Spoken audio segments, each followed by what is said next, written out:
భీమ్గల్లో ప్రజాబంధ నాయకుడు పిట్లక ఎల్లన్న వర్ధంతి 31వ వర్ధంతి నిర్వహించారు. భీమ్గల్ మండల కేంద్రంలో ఎల్లన్న స్మారక స్థూపం వద్ద ఐఎఫ్టియు జిల్లా నాయకులు రాజేశ్వర అధ్యక్షతన సభ నిర్వహించారు.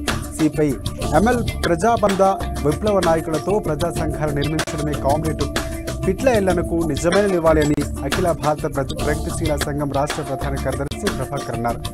ఇక అరాచకులు అతివాద వాఘాంబడాలు చేసే వాళ్ళు శత్రువులకు మిత్రులకు తేడా తెలియని వాళ్ళు విప్లవం సాధించలేరంటూ ఆయన వివరించారు.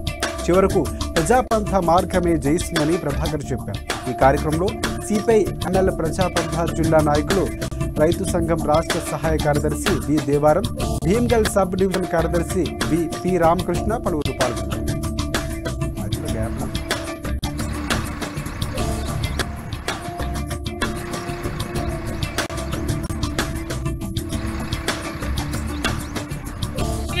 ఆ రకంగానే ఒక నాయకుడిగా తీర్చిదిద్దింది కమ్యూనిస్ట్ పార్టీ సిద్ధాంతం. త్యాగం చేయాలి, ఈ దేశంలో దోపిడీ లేని రాజ్యాన్ని తీసుకురావాలి అని చెప్పి నమ్మిన కమ్యూనిస్ట్ ఎల్లన్నని తమ అతివాద దుందుడుకువాదంతో పొట్టన పెట్టుకొని సంబరపడ్డారు ఆ రోజు. కానీ ఈ రోజు ఆ సిద్ధాంతం ఈ రోజు ఎక్కడ ఉంది అని చెప్పేసి ప్రశ్నిస్తా ఉన్నాను. అందుకనే మరికొంతమంది ఈ రోజు అతివాద సిద్ధాంతం చెప్పడం కోసం చెబుతూ ఆచరించేది మాత్రం ప్రజల్ని నిర్వీర్యం చేసే విధంగా, ప్రజా పోరాటాల్ని బలహీనపరిచే విధంగా, చీలికలుగా పేలికలుగా తయారు చేసే విధంగా వ్యక్తులుగా ఈ రోజు కొంతమంది కుట్రలు చేస్తున్నారు. వారి పట్ల ప్రజానీకం అప్రమత్తంగా ఉండాలి.